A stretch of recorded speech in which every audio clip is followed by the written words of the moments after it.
of the Chamber.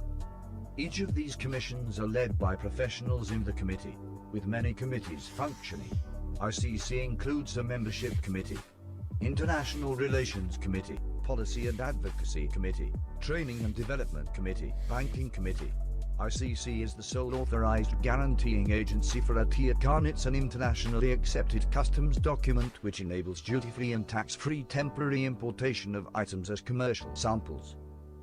The ATIA reduces costs and red tape. The ICC is also known for its popular publications invaluable for bankers, lawyers, arbitrators and anyone involved in cross-border trade. Its members are provided with a member's privilege card which includes discounts with multiple retailers. ICC Sri Lanka's vision is to be the organization of choice to advance international trade and investment for businesses in Sri Lanka. ICC Sri Lanka's mission is to be the change agent in national policy formulation and implementation and facilitator of global businesses with Sri Lanka and disseminator of information on the development of business utilizing the services of ICC Paris while continuing to be a facilitator of dispute resolution. In addition, the ICC Sri Lanka organizes seminars, lectures, meetings with business leaders, and gives recognition to Sri Lankan businesses for outstanding achievements. ICC can play a special role in connecting business to the world and be a driving force for all Sri Lankan businesses.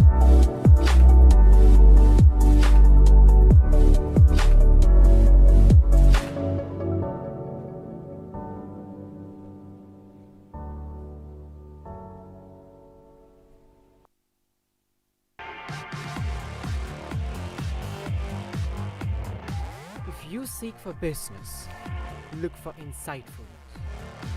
If you seek for politics, look for anticipation. If you value lifestyle, look for the extraordinary. If you love sports, look for the passion. Daily FT. Be empowered. If we've learned anything in 2020 and now 2021, it's that we're ready for anything, even the unimaginable. Quick to adapt, we pivoted on a pinhead with agility and resilience. We thrived in the face of adversity, dug deep, converted obstacles into opportunities, and emerged with an invigorated mindset and a new resolve. And, as we've always done throughout our history as a profession, we harnessed that resilient spirit and passed it on to members, students, employers, global economies, and society as a whole. Out of disruption and chaos, we did what we always do. We led. We were influential advocates for COVID-19 relief and economic recovery across the globe, becoming the go-to resource for news, tools, guidance, and learning. We rolled out the CGMA Finance Leadership Program globally, a new online pathway to the CGMA designation, and launched remote testing of CIMA qualification exams for the first time. And we introduced new learning resources and tools on data analytics, digital strategy, and managing risk, shifting all CPD events to virtual platforms to prepare members to be future ready. We also ramped up our support for environmental, social, and governance reporting, and assurance and risk mitigation, central issues to the profession's future role. On the jobs front, we posted nearly 1.3 million positions in the US, the UK, Europe, Asia, and Africa on the Association of International Certified Professional Accountants Global Career Hub. And as always, we kept our focus on advancing diversity, equity, and inclusion in the profession. We've brought confidence to individuals, organizations, and the world's financial systems. Our foresight and preparation helped transform our organization and the profession during this crisis. Change won't ever stop, but we can ride the momentum of this moment and create trust, opportunity, and prosperity in new, innovative ways. We were ready, we adapted, and we will continue to thrive.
go. From the minute we wake up, we go to work, we're go-getters who go further. We go above and beyond, which goes a long way. And when we're busy, we go into overdrive. So it goes without saying. When KPMG thought about how to reimagine the audit experience, there was only one way to go. Introducing KPMG Clara, the digital collaboration dashboard that gives you greater transparency into the status of your audit, all in one place. It's easy to make KPMG Clara your go-to. Go to KPMG Clara for audit request document sharing and announcements. Find the key things you need to know, from how the audit is progressing to team news and contact information. Go to KPMG Clara for project management. Track engagement tasks and audit status. Stay on top of where things are, when they're due, and who's working on them. Go to KPMG Clara for thought leadership and learning. And if this is your first year with KPMG as your auditors, you can even go to KPMG Clara to track the transition status of the audit. With KPMG Clara, you can go about your business and get easy access to key audit status information anytime, right from your desktop. For more about KPMG Clara, go talk with your KPMG engagement team. KPMG Clara. Let's go.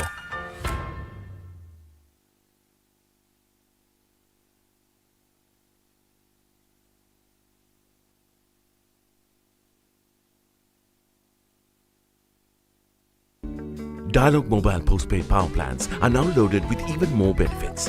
Browse the internet, chat with your loved ones, watch all your favorite movies and videos any time of the day with anytime data up to 50 GB along with unlimited calls and SMS. Sign up for a Dialog Power Plan, the best mobile postpaid plans in Sri Lanka. Our story is one of reimagining. Reimagining who you can be, what you can achieve, and how SEMA can support you. Founded in the UK in 1919, with the belief that an accountant's impact goes beyond the balance sheet, SEMA joined forces with the AICPA in the US to form the Association of International Certified Professional Accountants. Today, we serve members and students in 179 countries and territories. Established in Sri Lanka in 1965, our qualification has helped finance professionals shape local businesses and find international opportunities. Our purpose is to create better futures by powering trust, opportunity, and prosperity for our members, students, the profession, businesses, and economies. We do this by organizing events that upskill our members, by introducing specialized pathways for experienced finance professionals to enter the qualification at the right level, and by raising the interest of future finance professionals. As technology and digital platforms disrupt businesses, we are reimagining what the profession can be. We've updated our syllabus to meet the expectation of employers, ensuring SEMA qualified professionals have the skills to make an impact from day one. Our continuous professional development assets, like the Digital Mindset Pack, introduce you to the skill sets and mindset needed to make technology an ally in the workplace of tomorrow. By reimagining and delivering the skills that create value for businesses, we are building an ecosystem of progress and placing you right at its center. Reimagine your career. Contact SEMA Sri Lanka.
setting standards of integrity, ethics and values within the scope of our businesses and beyond them to embrace society. Bartlett Religia Securities Private Limited, BRS, is a synergy between Bartlett Group, a Sri Lankan conglomerate, and Religia Enterprises, a diversified financial services group in India. BRS, a pioneering member of the Colombo Stock Exchange, was established in 1989 as a fully owned subsidiary of Bartlett & Company. BRS is currently ranked among the top 5 brokerages in Sri Lanka. As a leading brokerage house, BRS provides a comprehensive range of services, including stockbroking, research and online trading. Having one of the largest depository account bases in the industry, with more than 78,000 CDS accounts under its custody, the company caters to all leading domestic institutional investors and a wide range of retail investors around the country. Combining a thorough knowledge of local equity dynamics with the global best practices, our sales team works closely with the equity research team to deliver fundamentally focused, conviction-based recommendations. The BRS research team provides routine stock market information to investors on a daily, weekly and monthly basis. In addition to this, the team compiles comprehensive research reports which cover economic, industry and company-specific analysis reports, which are backed by first-hand information obtained via company or factory visits, coupled with regular macro and micro analysis. Contact us today to invest wisely. Bartlett Religia Securities.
The International Chamber of Commerce Sri Lanka is the national office of the Paris-based business organization.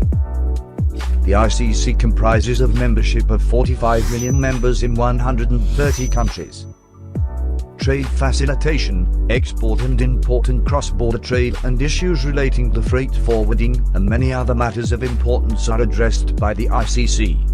ICC Sri Lanka works through several committees to debate, discuss and suggest solutions on subjects related to the mandate of the Chamber. Each of these commissions are led by professionals in the committee, with many committees functioning. ICC includes a membership committee, International Relations Committee, Policy and Advocacy Committee, Training and Development Committee, Banking Committee. ICC is the sole authorized guaranteeing agency for ATIA. It's an internationally accepted customs document which enables duty-free and tax-free temporary importation of items as commercial samples. The ATIA reduces costs and red tape. The ICC is also known for its popular publications invaluable for bankers, lawyers, arbitrators and anyone involved in cross-border trade. Its members are provided with a member's privilege card which includes discounts with multiple retailers. ICC Sri Lanka's vision is to be the organization of choice to advance international trade and investment for businesses in Sri Lanka. ICC Sri Lanka's mission is to be the change agent in national policy formulation and implementation and facilitator of global businesses with Sri Lanka and disseminator of information on the development of business utilizing the services of ICC Paris while continuing to be a facilitator of dispute resolution.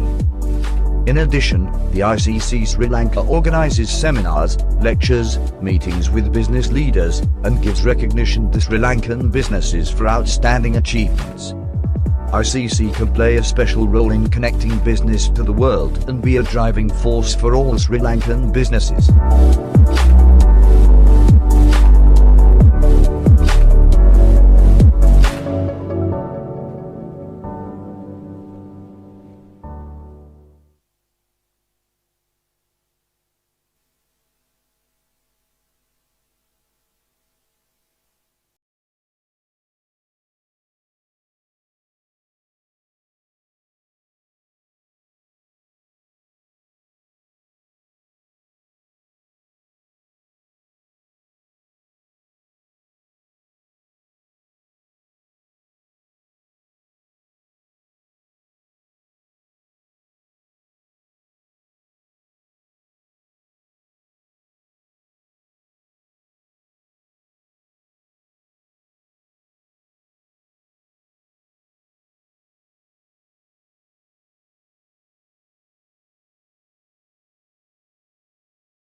And that, ladies and gentlemen, informs the rationale for our gathering here today. And it's a delight to be able to welcome you all, our chief guest, our guest of honor, a special guest, and ladies and gentlemen. We obviously do recognize that in as much as achievement is being celebrated, it has been a difficult time. And I think many of us are quite tired, even revolted by the idea that some have lost their lives.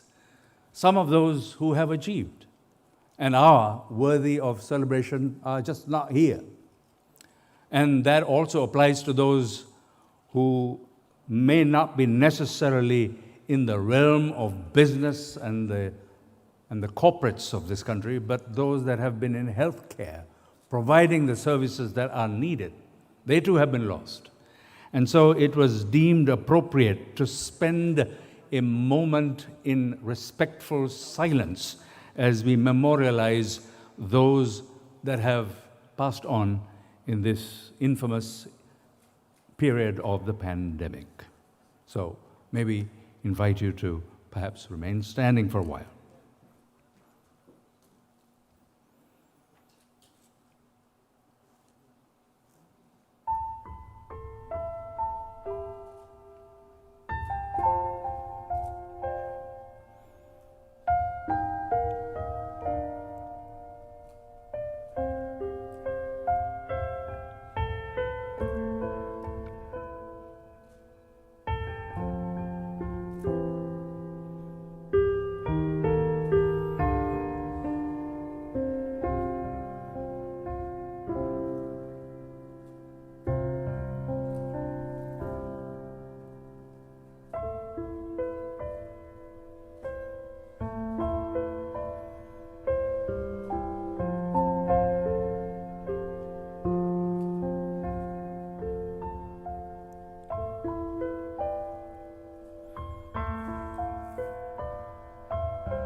Thank you very much. We'll invite you to resume your seats, and this is as good a time as any to remind all to maintain what we might refer to as the cautionary protocols. It's good. You are adorned with your face masks, and please do continue to be that way. And of course, quite obviously, we have taken care to have the seating in such a way that you have some distance between each of you.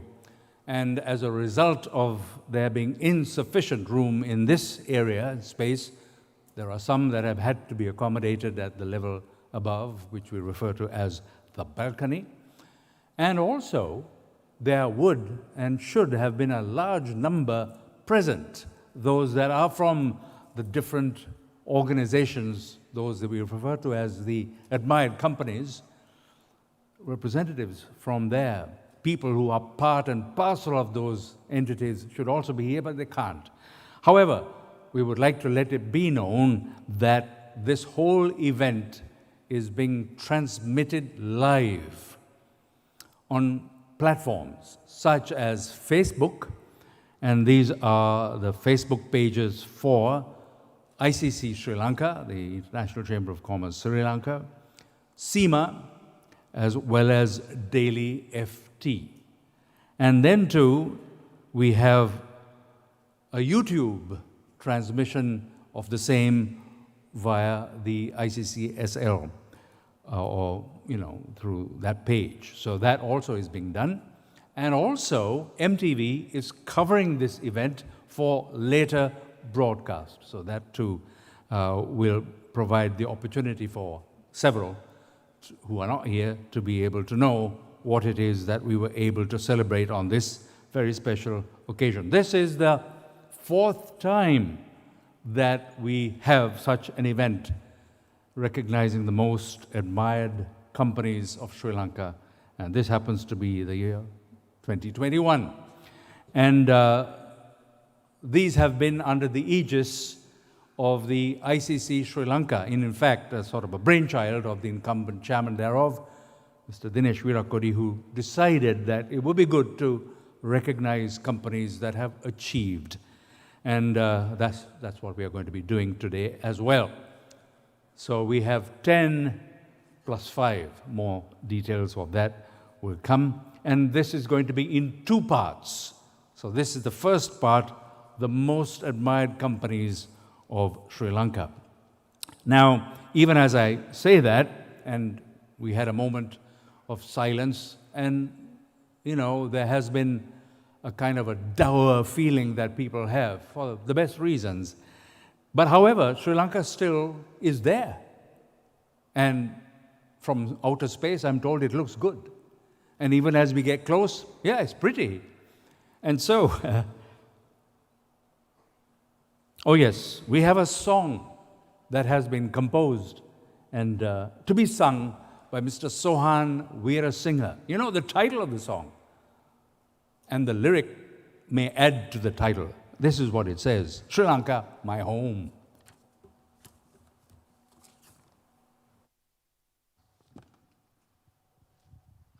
Actually, it's been composed by an Australian, then later on sung by Alston, so I'm like a stand-in tonight. I hope you're going to enjoy this evening. It's all about Sri Lanka.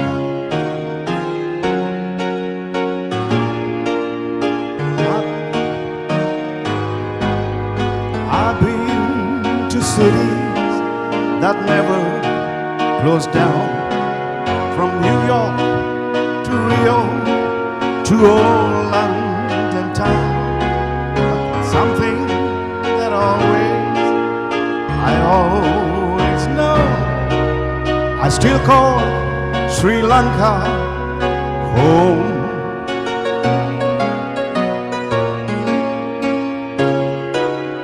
I'm always traveling, 'cause I long to be free.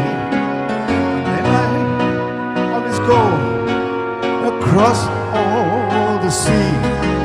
But my heart keeps yelling over the phone, 'cause I still call Sri Lanka home. All our sons and daughters traveling around the world, away from their families and friends.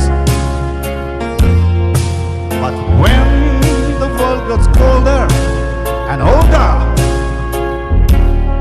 you must know where your journey ends. One day we'll all be together once more, when all of these ships do come back to our shore. There is one thing I realize that I have always known, I still call Sri Lanka home. Yes, we've been around the world, but there's a special place for us, for our mother Lanka, the beautiful Sri Lanka that we have loved, learned to love so much. Never forget our beautiful country. There is one thing somehow I've always known, I still call Sri Lanka, I call Mother Lanka, I still call Sri Lanka home, my home, Sri Lanka. Enjoy the rest of the evening. Thank you. Sohan, thank you very much. You were no substitute. You did the way it ought to have been. Right, so there is another very pleasant performance that we have. This is roughly equivalent to what we might refer to as the lighting or illumining of the ceremonial oil lamp. But there is no lamp.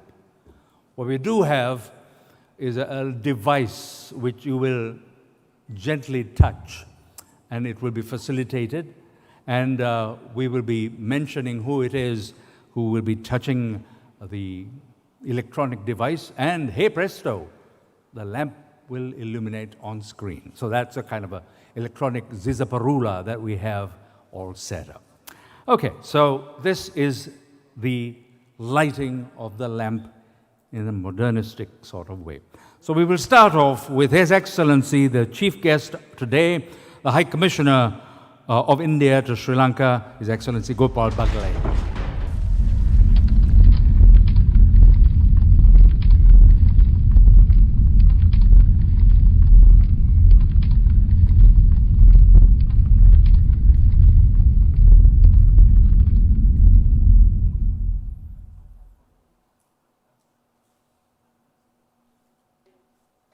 And that's the first.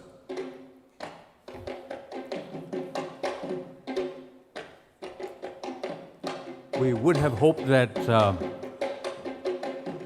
the Mayor of Colombo, Rosie Seranayaka, would be here, but she isn't. But we will move on to our special guest here today, the Chairman, Ceylon Chamber of Commerce and the Employers Federation of Ceylon, Mr. Vish Govindasamy.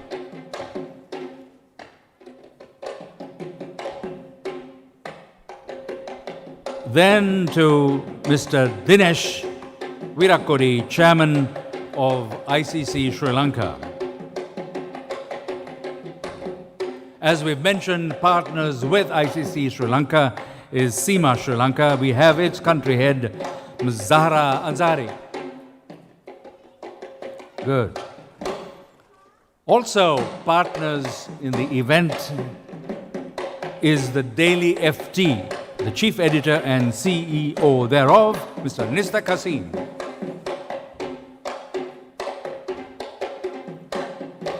Then we have the fine support of AIA Sri Lanka, its CEO, Mr. Nikhil Advani.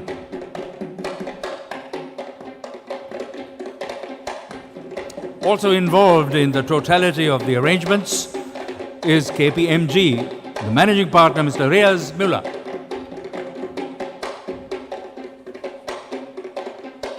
Representing the panel of judges who were responsible for the selections, and we have the head judge, Mr. Ravi Abhay Surya. And a recipient and representing all of the leaders we admire. We have Mr. Chandra Shafter, who heads and is the founder of Jana Shakti Insurance, but was celebrated on a previous occasion when we had an event such as this. So that's our lamp lit. And now we move to the national anthem, which will be also via screen and sound.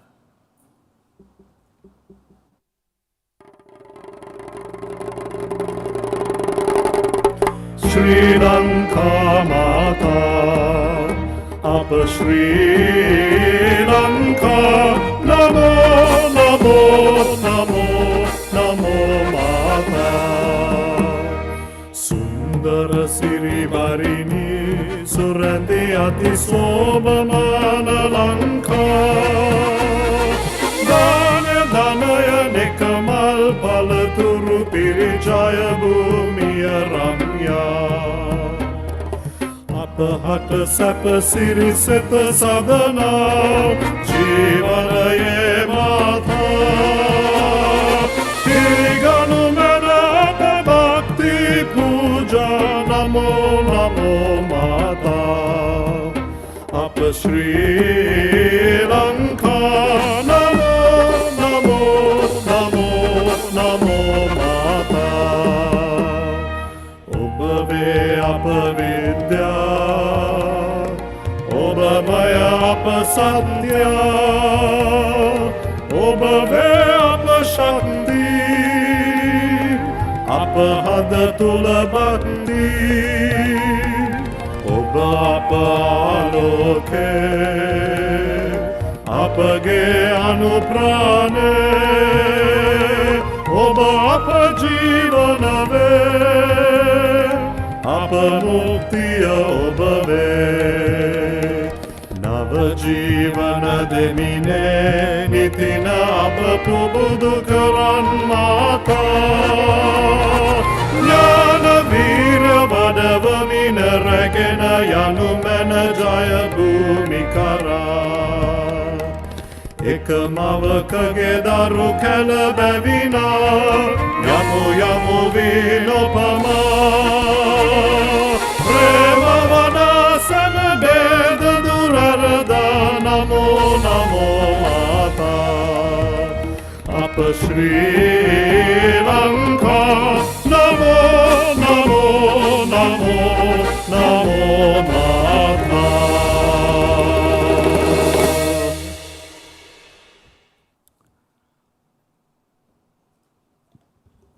A sort of elevated rendition of the national anthem atop the tower, the Lotus Tower. Thank you very much. Now, we are approaching that very special point in our program, namely the most admired companies of Sri Lanka. We refer to them as the top 10, and our focus will be toward that. But however, there are some words that will be spoken and need to be spoken, and we begin with some words of welcome, for which we would like to invite Ms. Zahra Ansari, who is the country head for SEMA Sri Lanka, who, as I've already indicated to you, are partners with ICC Sri Lanka and have been these many years that this special event has been conducted. So here's Zahra. Thank you, Arun. Good evening, everyone. His Excellency Gopal Bagle, High Commissioner of India to Sri Lanka, Mayor of Colombo, Mr. Sisenanayaka, Mr. Vish Govindasamy, Chair of Ceylon Chamber of Commerce and EFC, honorary officers of ICCSL, SEMA Sri Lanka, members of the Daily FT management, corporate management of participating organizations, judges, sponsors, and distinguished guests. On behalf of SEMA, ICCSL, and Daily FT, I'm delighted to welcome you all to this 4th edition of the MAC Awards. As the world of business keeps transforming in the face of double disruption, that of the pandemic and of automation, these awards stand testament to our commitment towards helping businesses and people succeed globally. In these exceptional times, we believe in recognizing and applauding companies who are a cut above the rest. They aren't just sustainable, but they've learned to create an impact, to balance profits whilst creating a positive impact to society, to economy, to practically anything and everything that is around them. I'd also like to remind everyone present here today that the awards, the entries into these awards aren't charged, and the ranking is bestowed based on stringent evaluations. Financials and non-financials are considered with greater weight on the latter. Our judging panel chair, Mr. Abe Suri, will talk about it in a while. Your Excellency, thank you for being here and gracing us with your presence despite your busy schedule. Your Worship, thank you for being a part of this event. Members of the corporate sector, a warm welcome to all of you, and we know you're eagerly awaiting to collect your rewards. We are certainly excited to have you all here today to recognize corporates, but also whilst not forgetting those who enable this initiative. Behind the scenes is a team of technical analysts, the SEMA members who've analyzed your financials, a set of judges who you would have met at the presentation stage, and of course, the team from KPMG. A warm welcome also to our sponsors, our telecommunication partner Dialogue, Bristol Institute of Business Management, Nanaska, Flexicare, Ceylon Innovent, and Age International. The lineup today will consist of more than the awards. We will have a keynote address by BCG, followed by speeches from several distinguished guests. And we will also see a segment where we recognize 5 most admired leaders. Most of you have made a huge effort to be here today. And I'm sure for some of you, this is your first event post the lockdowns. And for that, we are deeply appreciative, and we hope you enjoy the event. Thank you.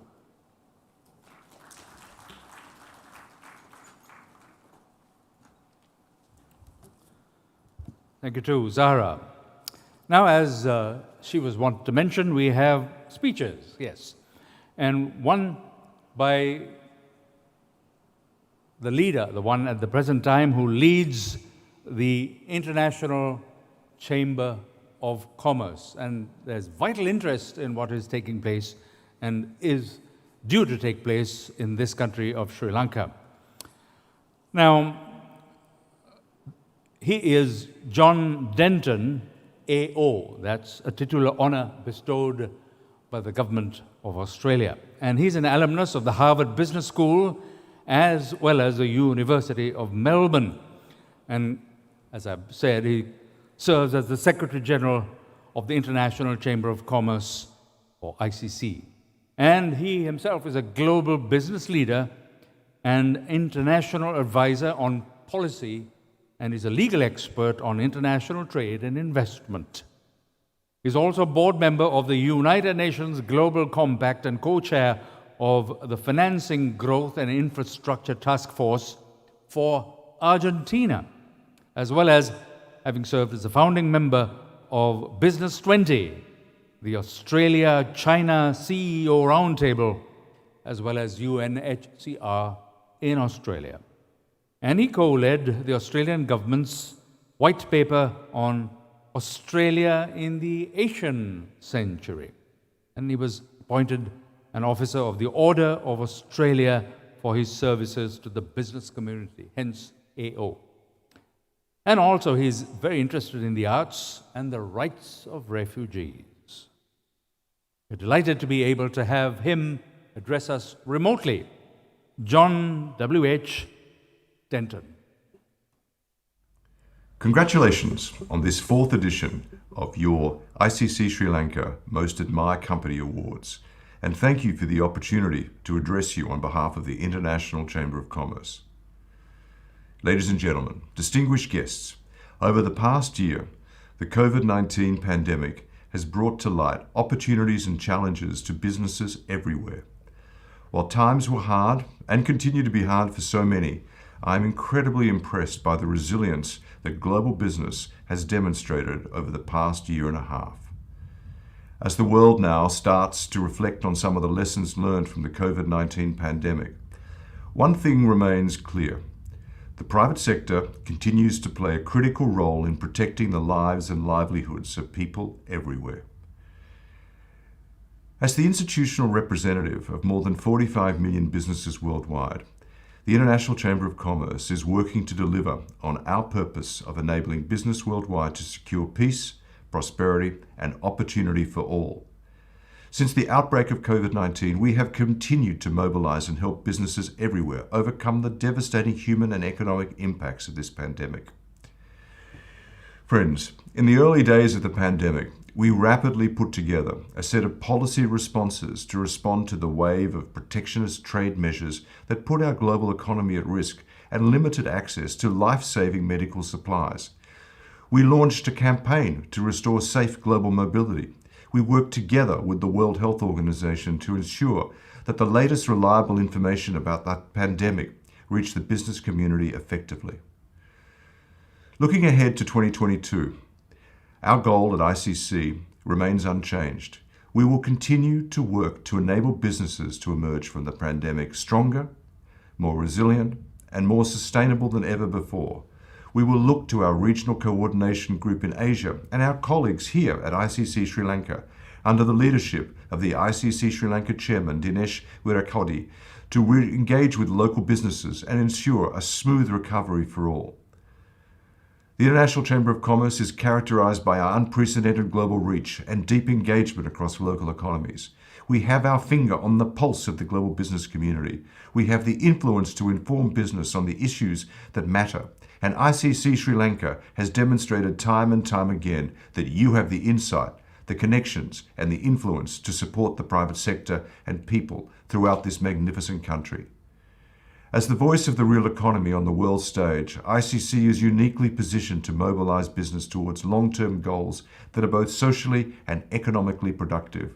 We are well aware that the COVID age will continue to pose challenges to businesses everywhere. We are ready to face these emerging global challenges at ICC together with you. We will not shy away from our responsibilities. In 2022, we will continue to take a leading role in accelerating the Sustainable Development Goals and securing an inclusive and sustainable recovery from the COVID-19 pandemic. These ICC Sri Lanka Most Admired Company Awards align perfectly with our ICC mission to make business work for everyone, every day, everywhere, by recognizing companies that not only perform financially, but that also deliver more broadly for our society. I'm honoured to support these awards, and I wish every success both to the organisers and to the nominees for your ceremony today. Thank you for your time.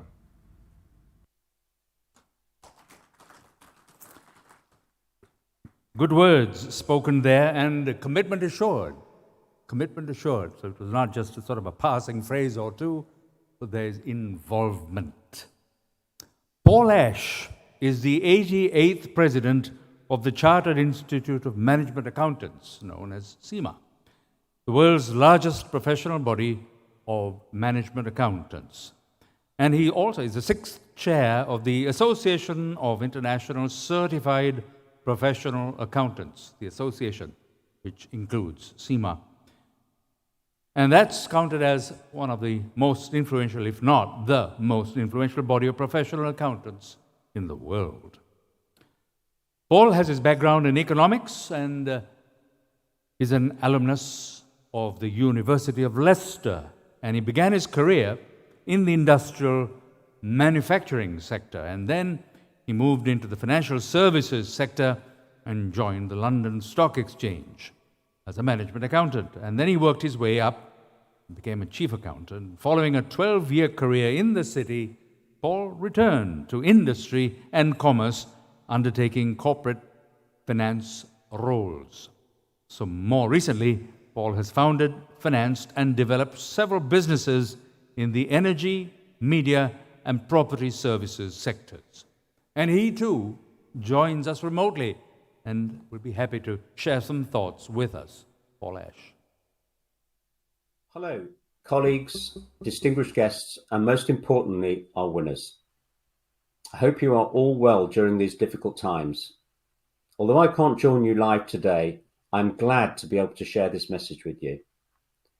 These awards, jointly organised by the Chartered Institute of Management Accountants, CIMA, the International Chamber of Commerce, Sri Lanka, and Daily FT, recognise and celebrate the best in Sri Lankan business. Best not just in terms of financial results, but based on their much-deserved admiration for their holistic approach towards business and society.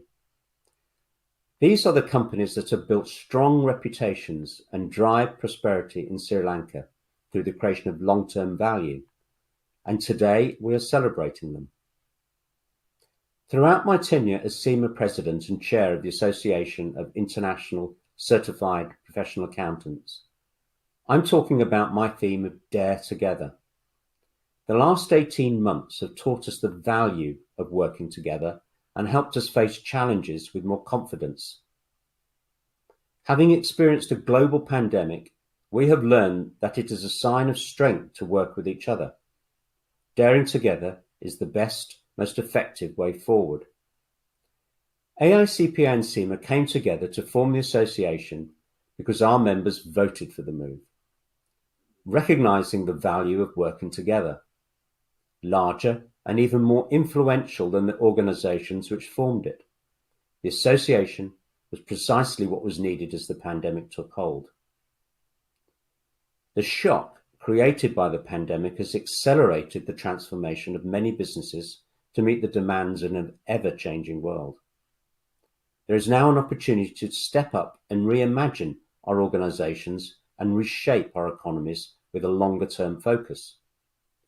Today, we're celebrating companies who are building that long-term value. We're recognising them as remarkable, not only for their financial performance, but the value they create for customers, investors, communities, and other stakeholders. This fits the increasing global focus on environmental, social, and governance goals, ESG. We management accountants have always looked beyond the numbers to describe the value chain across the business, using tools such as integrated thinking and reporting. We should prioritize finding where ESG principles can be applied and implemented. It is the right thing to do. AICPA and CIMA have worked tirelessly over the past 6 years to ensure that we train the management and public accountants the world needs. And now, more than ever, we're here to help them embrace change and innovation, evolve their skills and competencies, and create more value as strategic partners for their businesses. We must step out of our comfort zones and dare to help our businesses navigate paths out of the crises many now face, and build a more resilient and sustainable future, both for our businesses and all of their stakeholders. The companies we're recognizing today embody the qualities of commitment to good business practices, employee and community relations. They have done this while also establishing themselves as benchmarks for excellence in business. Those who gain a place in the top 10 rankings must be proud of that achievement. They serve as an inspiration for others, in turn creating a virtuous circle of successful, sustainable business. I want to congratulate everyone on this list and thank you for choosing to make the right kind of difference. I wish you the very best of luck in the future. Thank you. And that, by Paul Ash, paves the way for our keynote, which will be sounded by the partner and director of the Boston Consulting Group worldwide. And he co-leads geopolitics and trade impact. That's his specialty. The name, Michael McAdoo, also addressing us remotely.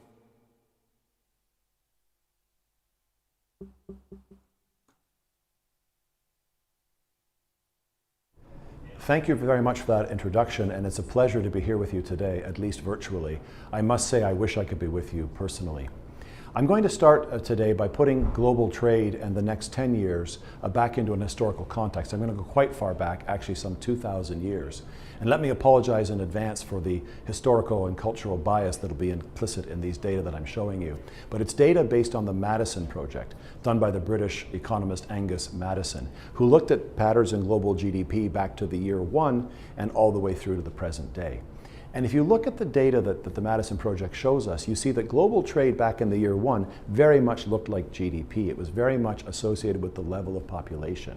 This is because every country, every region had access to similar levels of technology, education, infrastructure, and the other ingredients that lead to making economic growth.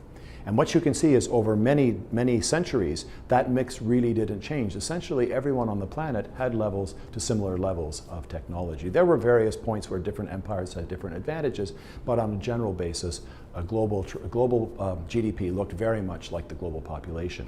And then something starts to happen around the year 1500. The European Renaissance comes into play, and you start to see Europe getting a better advantage in terms of technology, education, some infrastructure, of course the written word, the printing press being part of this.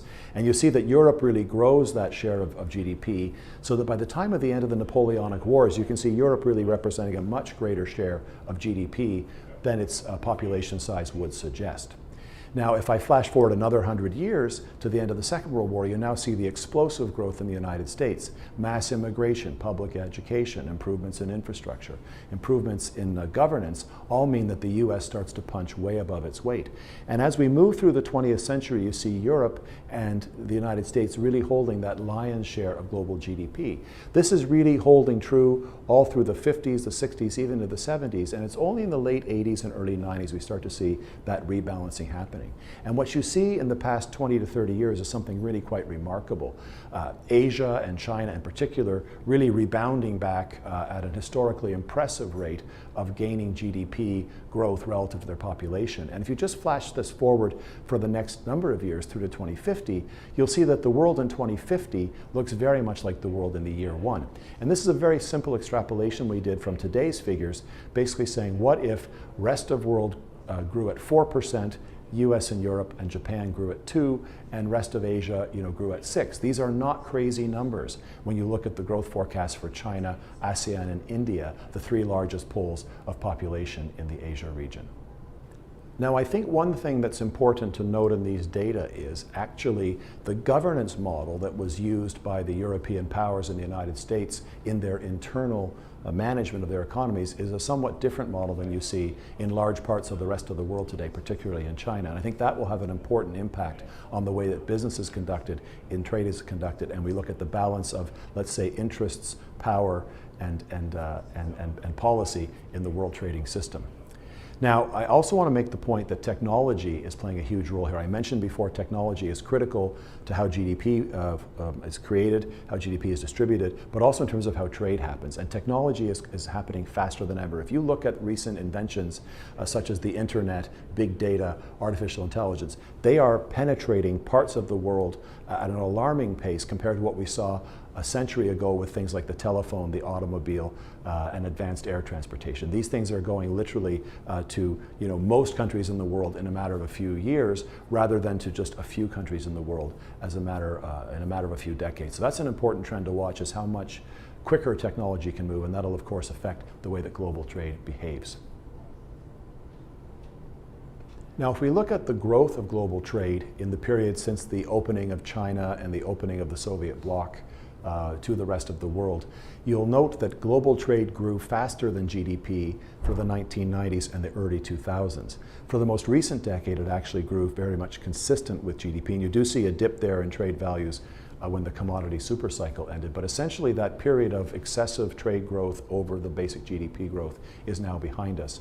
And at BCG, we have a global trade model that forecasts global trade for the next 10 years.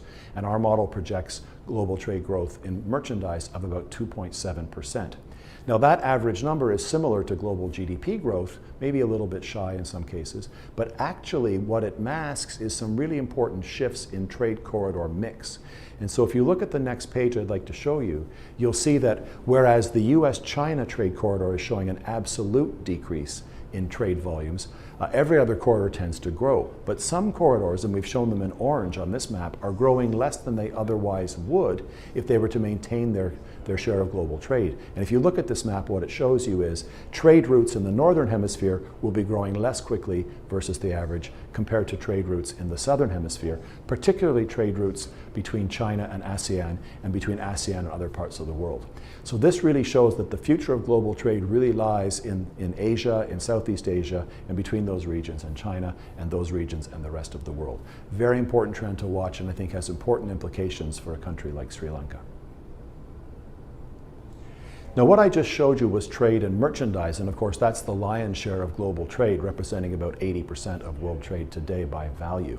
But what's been growing more quickly than merchandise trade, of course, is trade and services. And this is both services trade, where someone provides a service across a border by telephone or over the internet, or digitally enabled services, things like Netflix, or Spotify and other streaming services that people use. And these have been growing much faster than GDP. And right now the world is struggling with how to regulate those. Of course, there's a set of rules around trade in goods at the WTO. There's a set of rules around trade in services, but digital services are very, very hard to capture, very hard to tax. And the recent discussions between the EU, the US, and other global powers around some sort of way to fairly tax digital services providers proves that this is an area that's of great concern for policymakers, representing both a risk and an opportunity for countries as they look to build their services businesses. The last point I'd like to make is around ESG, environmental, social, and governance. This is a trend that we're seeing among the Western investor base seeking companies that have good standard practices in these areas. And this is something that's going to increasingly find its way into global trade.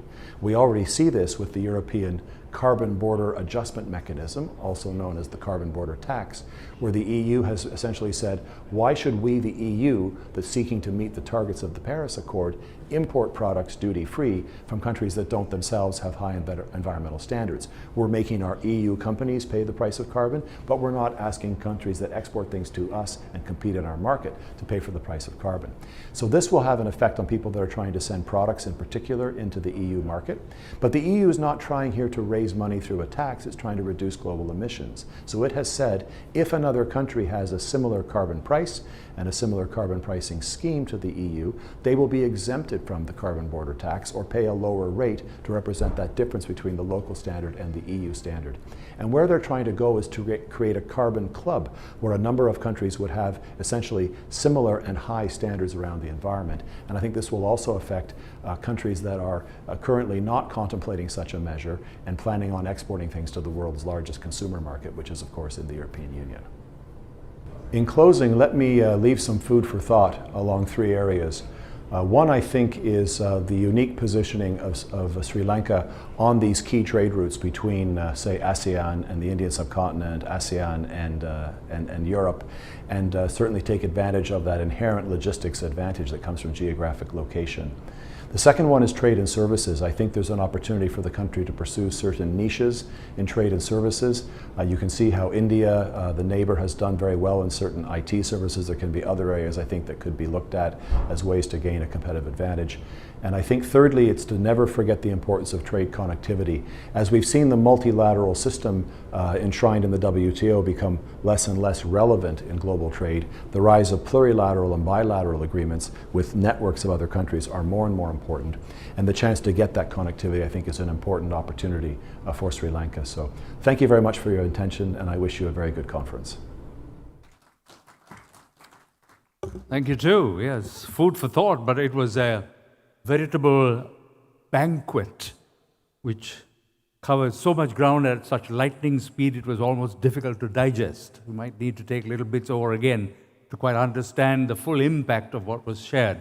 But some fine, how shall I say, notes of caution, as well as things that are worthy to abide with as we go forward in this country. Now, the panel, those who served as judges, worked very hard for this event. And there are several we would like to mention, all of them in fact, and not all are present, but we would like to say thank you now to the panel of judges who served this event that we celebrate today. So we had the Group Chief Executive Officer and Director of the Kanda Group of Companies, Mr. Ravi Abesurya, who served as the head judge, along with Mr. Sunil Desanayake, Director and Chief Executive of the SWRD Bandaranayake National Memorial Foundation, right here, the BMICH, Dr. Sulochana Segera, the Chairperson of the Women in Management, Ms. Varuni Amunugama Fernando, founder, Triad Advertising Private Limited, and the national TV channel Derana.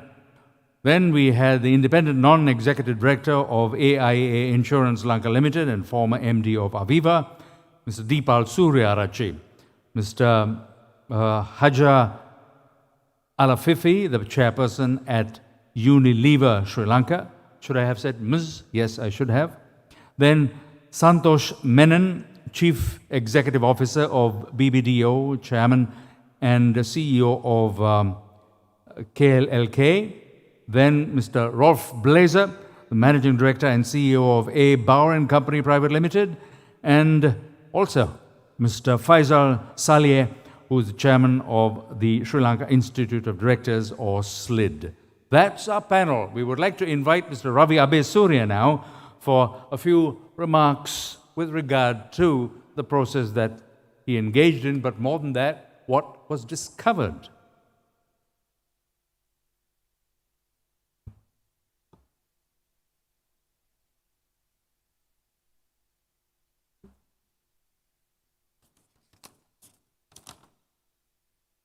Good evening, distinguished guests, ladies and gentlemen. Let me first thank and appreciate all the companies that came forward for to be considered for the Sri Lanka's Most Admired Company Award. There were several, and we have only 15 companies we are talking today, but lots of companies came forward. Now, I would really like more companies to come forward in the future, because the more they come, they will get recognition. So winning this award is no easy task. That requires a lot of effort from the top management team, and particularly the CEO, to communicate why their company is worthy of admiration. Let me now very briefly explain how the judges singled out the 10 most admirable companies that set the standard of excellence that other businesses should aspire to achieve. We started the process with a public survey run by Dialogue Exertia PLC, where stakeholders were asked to nominate companies most worthy of admiration. In the first round, companies were screened by a team of SEMA members based on 8 financial performance criteria. In the final round, the shortlisted companies were screened by judges based on an interactive presentation by the CEO, who was interviewed by the judges to select the company that showed exceptional achievements in 7 qualitative judging criteria. The judges focused on the companies that were truly worth admiring and had enduring elements of successful businesses and generated value for the society in a sustainable and ethical way in the current context. Let me conclude by giving a few tips on what the future aspirants for this accolade could learn. The companies that were selected showed tremendous agility, ability to attract and retain talent, management quality and innovativeness, and social responsibility. Judges looked for diversity, sustainability, and extraordinary efforts by the company to solve societal problems. Companies that had their CEO leading from the front were able to articulate within the very short time limit how they fit into the most admired company criteria provided to them beforehand this year. So that made a difference for the companies who are today winning, because they made use of this information and had a remarkable presentation. So let me conclude by extending my sincere appreciation to the panel of judges who brought in a wealth of knowledge and international experience to the judging process. And I would like to take this opportunity to congratulate the winners. Thank you.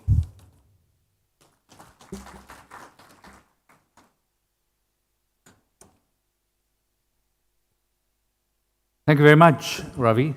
We appreciate those insights that were provided. Now, it was thought that we would benefit from a little artistic intervention, and for that we are delighted to be able to welcome on stage a young lady, Amarsha. That's who it is, and she's got a little message. One moment in time.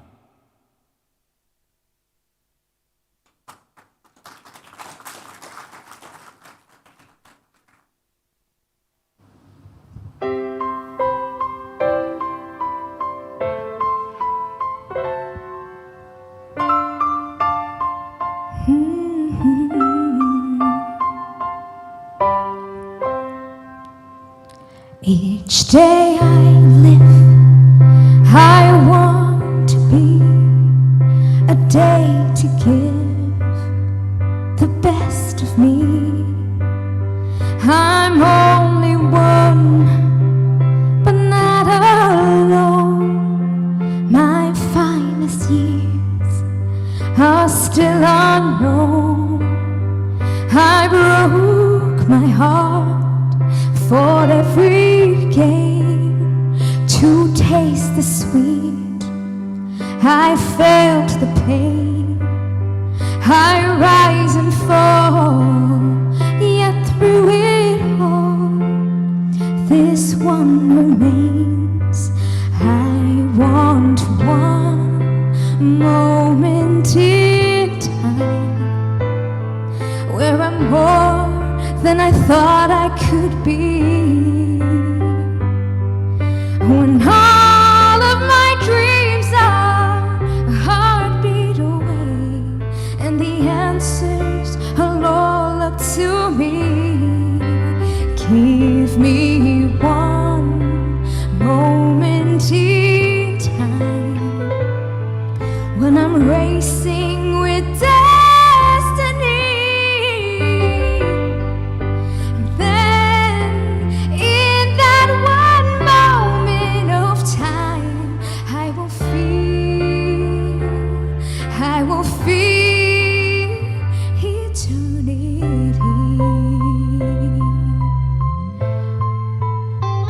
I've lived to be the very best.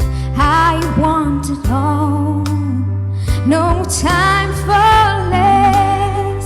I've laid my plans, so lay a chance here in my hands. Give me one moment in time where I'm more than I thought I could be. When all of my dreams are a heartbeat away, and the answers are all up to me. Give me one moment in time when I'm racing with destiny. Then in that one moment of time, I will feel eternity. You're a winner for a lifetime, and if you seize that one moment in time, let it shine. Give me one moment in time where I'm more than I thought I would be. When all of my dreams are a heartbeat away, and the answers, they're all up to me. Give me one moment in time when I'm racing with destiny. Then in that one moment of time, I will feel, I will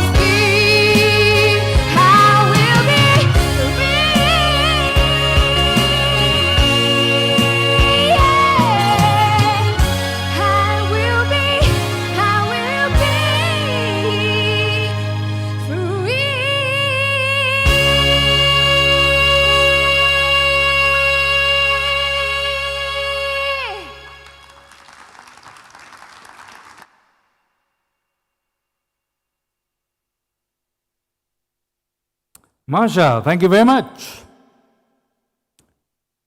She has also had opportunity to be associated with that other young lady who's taken South Asia by storm, Yohani, and they have been performing together on occasion. So thank you very much for allowing us to enjoy your artistry on this occasion as well. Now, the Regional Chief Executive responsible for the AIA Group's businesses in this region, Thailand, Korea, Australia, and New Zealand, India, and Sri Lanka, is Bill Lyle. Certainly is no stranger to Sri Lanka. He's very well acquainted with this country and the business and the opportunities that exist here. Now he too will be addressing us remotely, so here is Bill Lyle of AIA. A very good evening, distinguished guests, ladies and gentlemen, representing many domains of leadership fraternity of Sri Lanka. On behalf of AIA Insurance Lanka I'm truly glad to convey our pleasure to be part of this prestigious award, recognizing and rewarding Sri Lanka's most admired companies.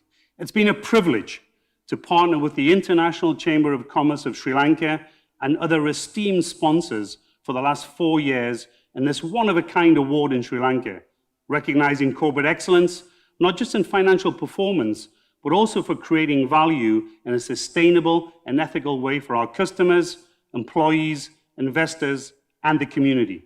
The winning corporates of 2020 deserves our special applause, not just for proving their mettle with honesty, integrity, and character, but in reaching the top, remaining resilient in the face of the ongoing pandemic. Across our global operations, AIA represents and endorses international principles of excellence and enduring elements of successful business organizations. We hold ourselves to the highest standards of professional trust and conduct, and it is indeed the foundation upon which we build AIA's purpose of helping people live healthier, longer, better lives. Our Sri Lanka business, AIA Insurance Lanka, proudly embodies honesty, integrity, ethics, and social responsibility in its business endeavors, and hence delighted to be associated with this award, which exemplifies the same value systems. Finally, I take this opportunity again to congratulate all of the winners of this prestigious award for proving their corporate grit and winning characteristics throughout a very tough evaluation process. I wish I could be there with you in person, but hopefully next year. Enjoy the rest of this evening, and I do hope to see you again soon in Sri Lanka. Take care. Thank you. We now have our special guest in the Group Managing Director of Sunshine Holdings PLC, a diversified conglomerate, which everyone is very well aware of. Mr. Vish Govindasamy serves as Chairman of the Ceylon Chamber of Commerce and also heads the Employers Federation of Ceylon. And we would love to hear from him. Vish Govindasamy.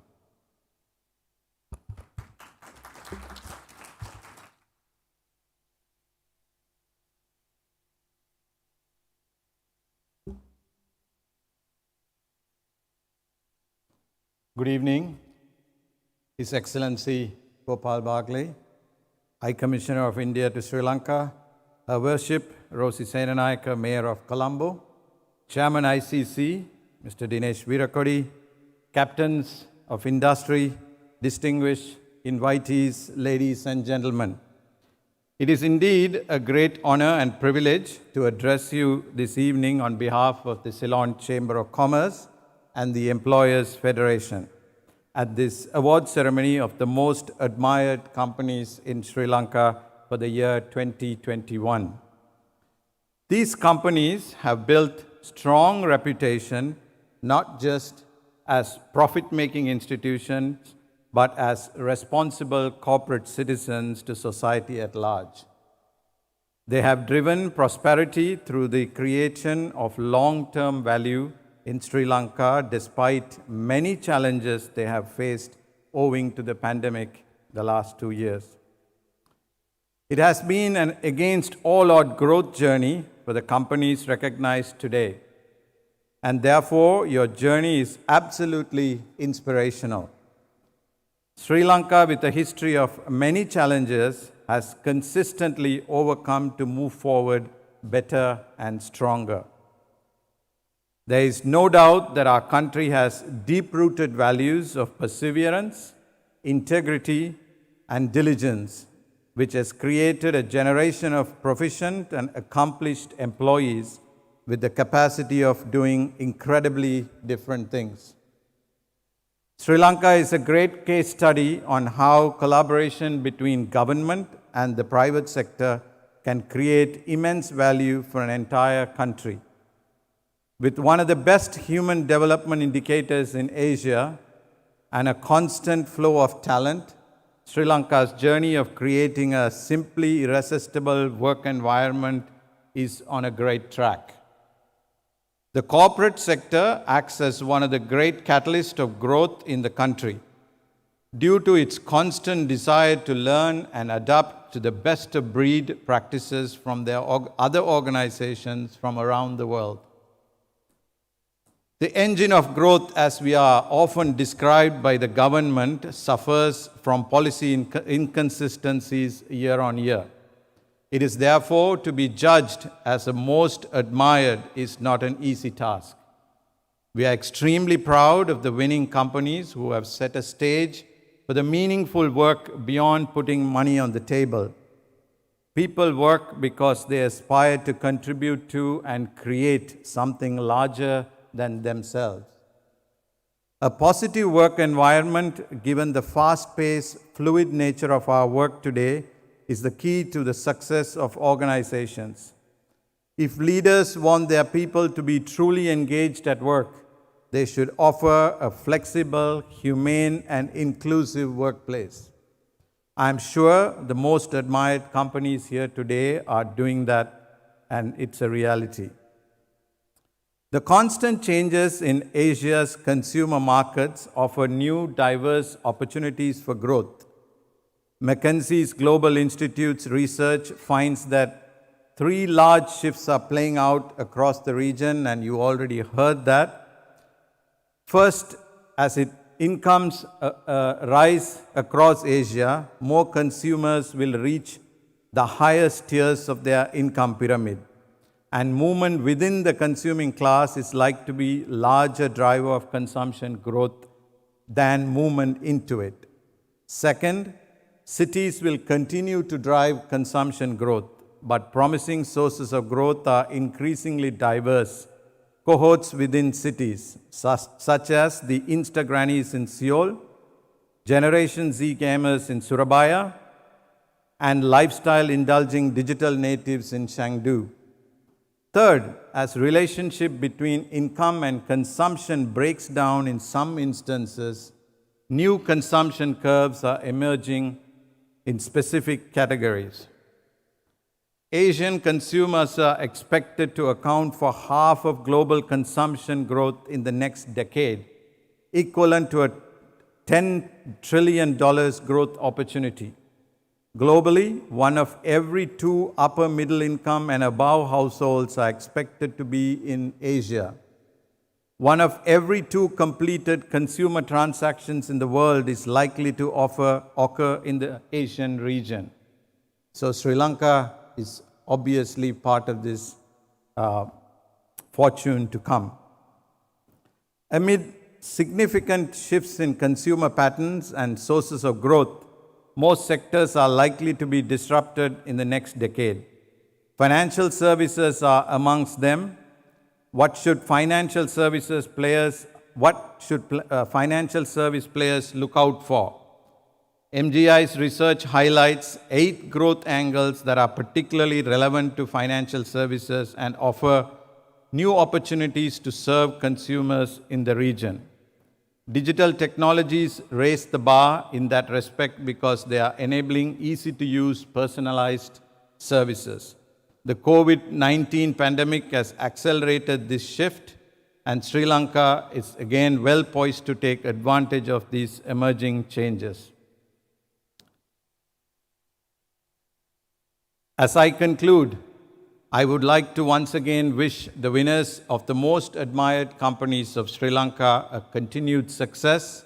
A big thank you to ICC and the joint organizers for continuing their efforts in organizing this evening's event despite numerous challenges faced due to the COVID-19 pandemic.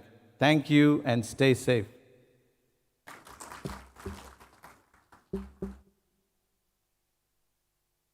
Thank you too, Vish, for those remarks. An interesting phrase was heard, something larger than themselves.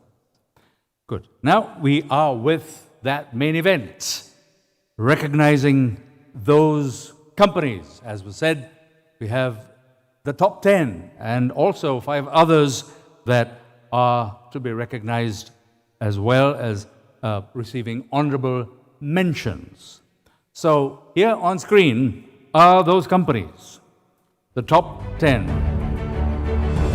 And this is following an alphabetical order. And of course, I will be calling up representatives to come up and receive the awards in a short while.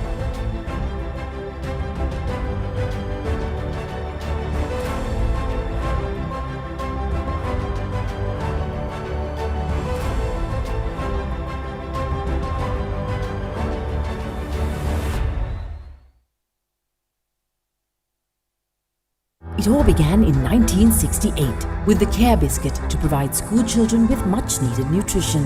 Today, we are one of Sri Lanka's largest food conglomerates with market-dominating brands. Our family culture, strengthened by our core values, empowers and involves employees in decision-making.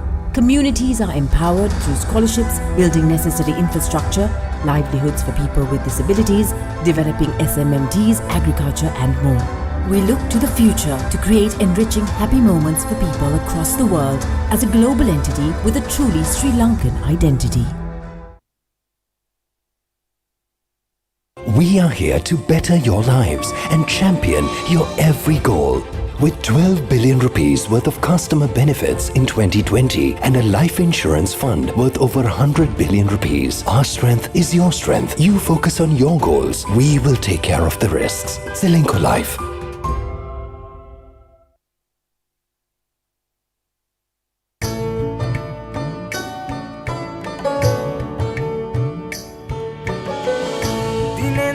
නැගෙනා නොමසැලෙනා මහමෙරසේ හදින් හද හඳුනා හිත නිවනා සත්කාරේ රොදින් රොද බැඳෙනා දය නගනා විශ්වාසේ පෙලින් පෙළ එක්වී හෙට දකිනා ලක්මවගේ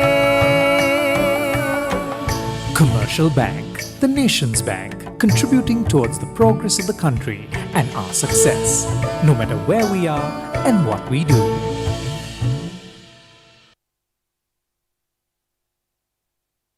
What's in your cuppa? Let me tell you what's in ours. Nurtured by pure air, sunshine and soils. Picked by hand, not machine. Just the tender leaves and buds, so rich in flavor. We pack our teas fresh to seal in taste and goodness. We're a family with a love for tea. We respect nature and our customers, so we don't blend our teas or compromise quality for profit. Dilma is the perfect cup of tea. Do try it.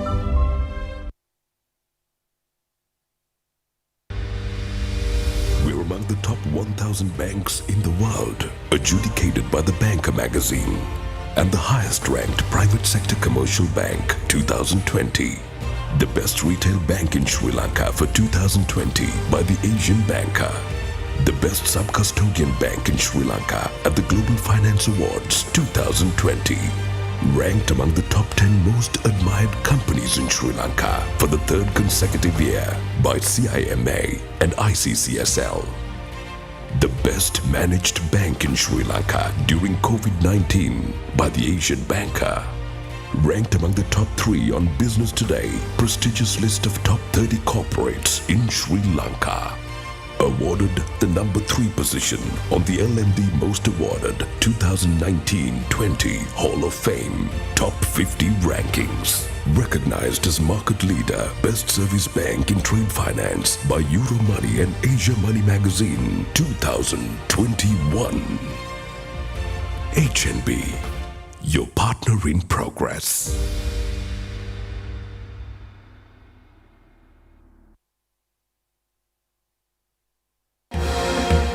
LOLC began its life in 1980 in partnership with Oryx Corporation Japan and introduced leasing, then a novel funding instrument to Sri Lanka.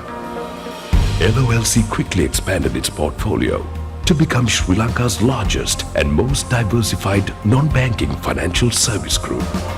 The acquisition of 140-year-old Browns Group was a momentous milestone in the history of LOLC. Driven by an unwavering focus on our customers' success, LOLC is rapidly expanding its footprint in Asia and Africa, becoming a global financial conglomerate. The group will sustain the growth momentum and foster prosperity of employees, shareholders, partners, and the many million lives it will touch, within and beyond the shores of Sri Lanka.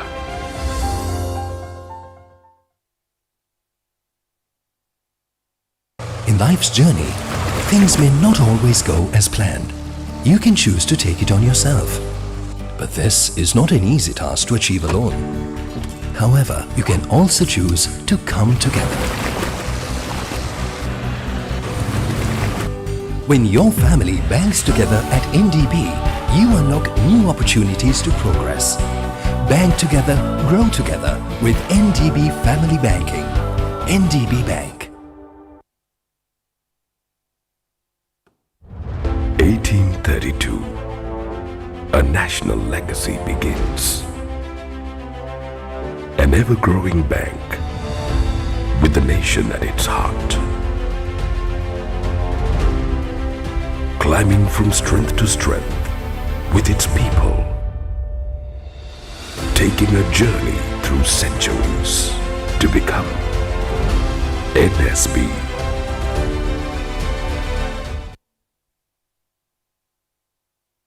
Imagine if you could maintain a firm hold of your operations from anywhere. Complete with the choice to find the perfect balance between work and freedom. As a leader, the significance of your role is unparalleled. That's why we make sure no matter where you are, your financial freedom is guaranteed. People's Bank Online Corporate Banking. Imagine business anywhere. There we are, ladies and gentlemen, the top 10 companies, as was presented in alphabetical order. Now, you would have noticed that many of those admired companies happen to be banks, and today also happens to be an evening meeting specially called by His Excellency the President of Sri Lanka, and the banks' heads have all been asked to be present. They're not here. So the chances are that some may not be available present to accept the award, but we will celebrate them nevertheless. So we shall proceed now to the main event, and we will take this in segments, as it were. And for the first 3 awards, as presenters, we would like to invite our chief guest in the company of our guest of honor, the Mayor of Colombo, and Zahra Ansari, also on stage. Now, you would notice that we have just a few people on stage at a given time for fairly obvious reasons, and we'll leave it to you to decide whether you remain with masks on or not. But we would like to invite you as presenters, yes. So as we said, His Excellency High Commissioner Bagle, Mayor of Colombo, and Zahra Ansari. And we shall follow the same pattern, namely the alphabetical order. Most admired companies, and do not hesitate at all to provide rambunctious responses from your side, as we call them up. Cargill Ceylon PLC.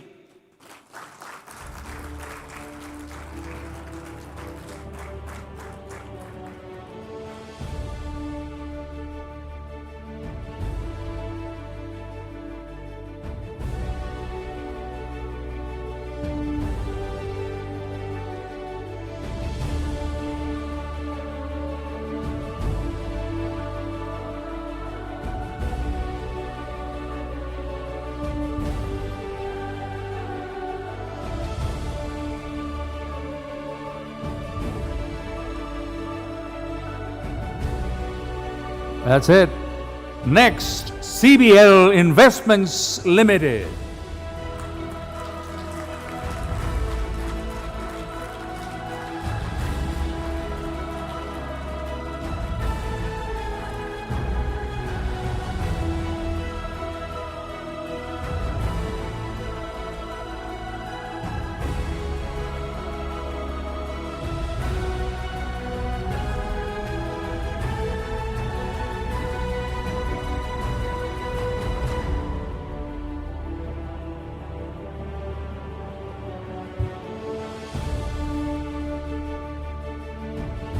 Well done, and our congratulations. CBL Investments Limited.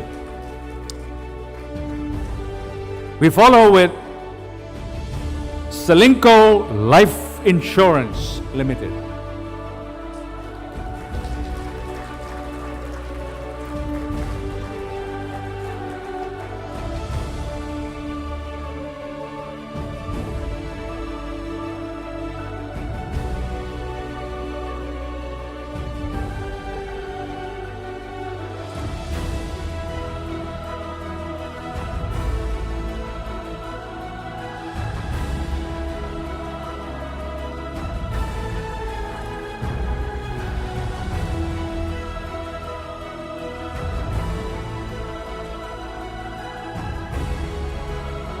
Well done.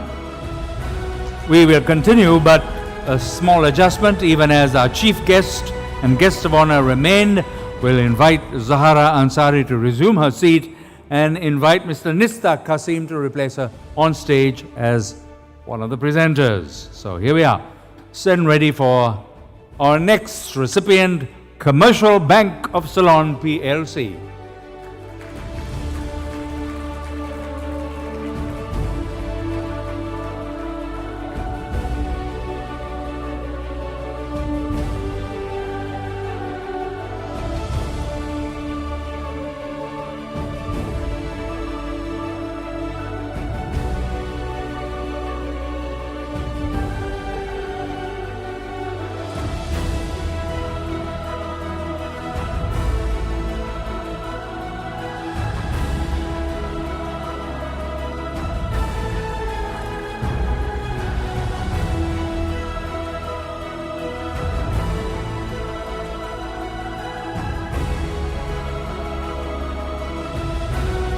Fine.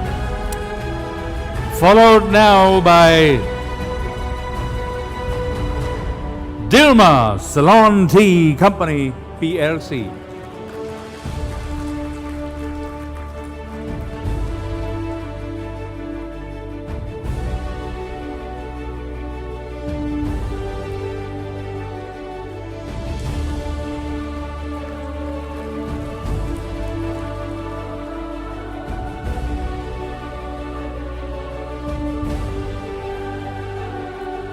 Next is Hatton National Bank PLC.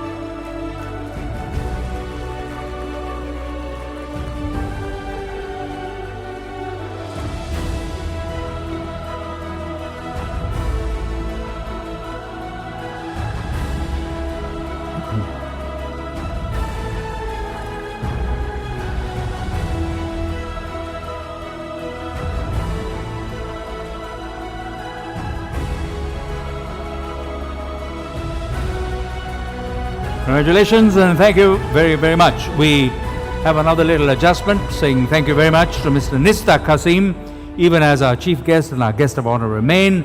We have two others who will now also be present on stage, representing AIA, Mr. Nikhil Advani, as well as Mr. Dinesh Virakodi of the ICC Sri Lanka.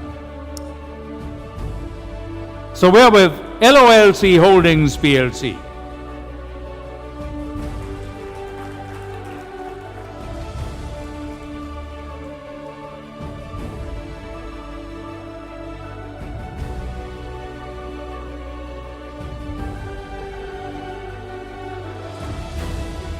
LOLC Holdings PLC.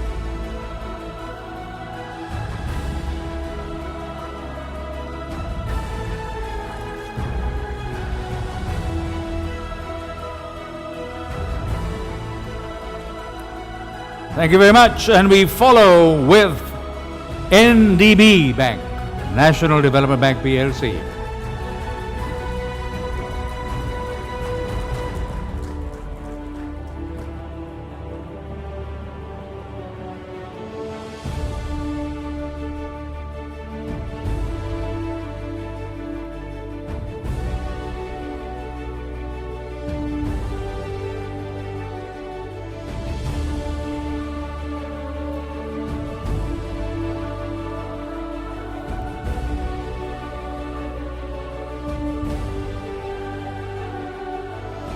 Also included amongst the most admired companies is NSB, National Savings Bank.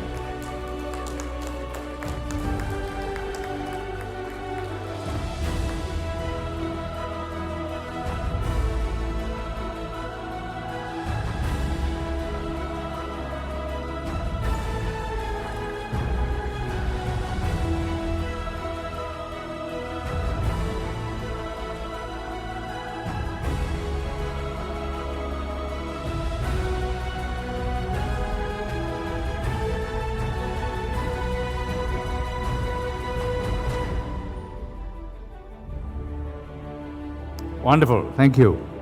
And included in the top 10 is People's Bank.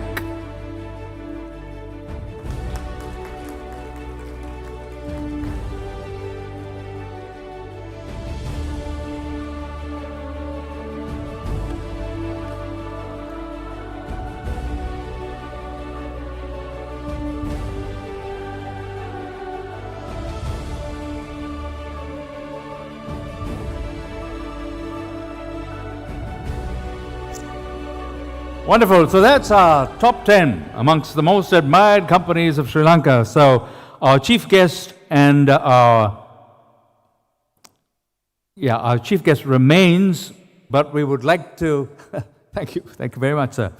And we would like to now move to the honorable mentions section and invite some others to join His Excellency, the High Commissioner. We'd like to invite our special guest, Mr. Vish Govindasamy, Mr. Riaz Muller, representing KPMG, and the head judge, Mr. Ravi Abe Surya. So we have them as presenters of our recognition of those that deserve honorable mention in the scheme of things as far as the most admired companies go. Abans PLC, honorable mention, Abans PLC.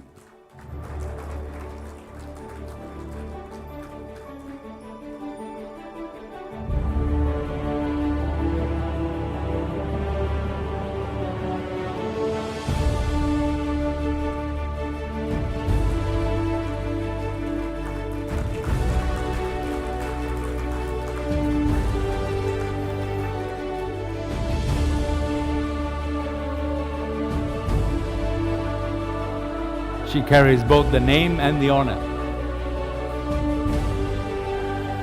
Followed by Bank of Ceylon.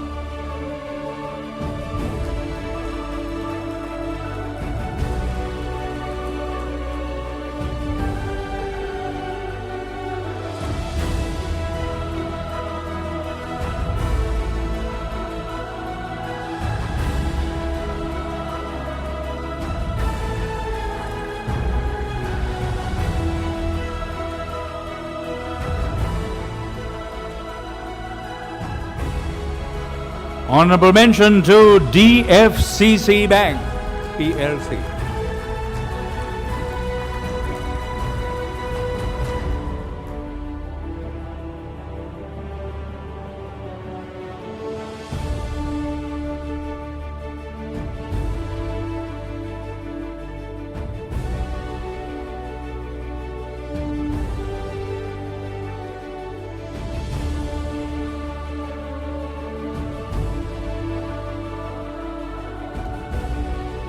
And then Sri Lanka Telecom, PLC.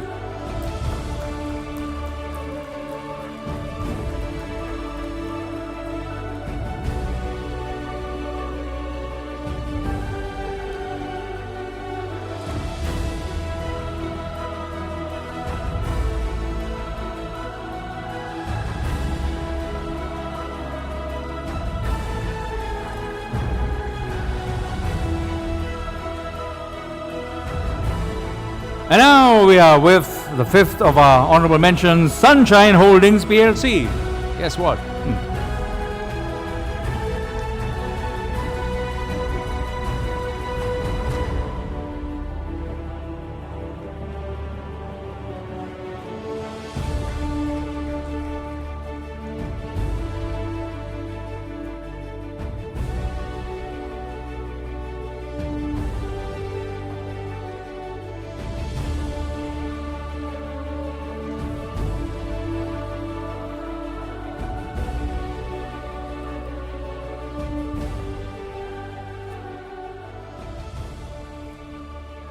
Thank you very much, we say to all, and we'll invite you to be seated for just a moment. Why?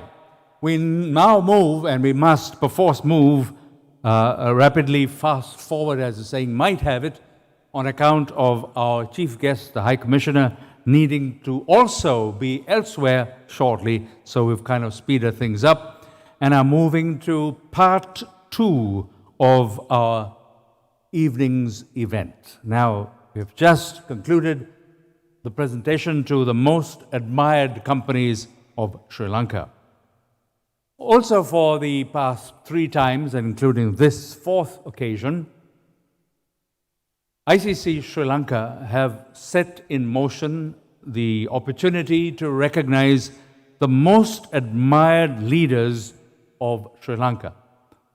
Especially, of course, and our fine focus is with regard to the realm of business and corporate matters. So leadership in that range.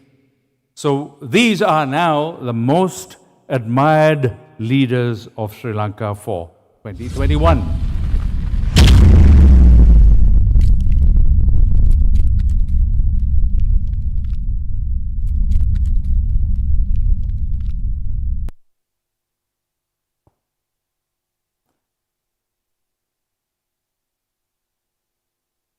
These honors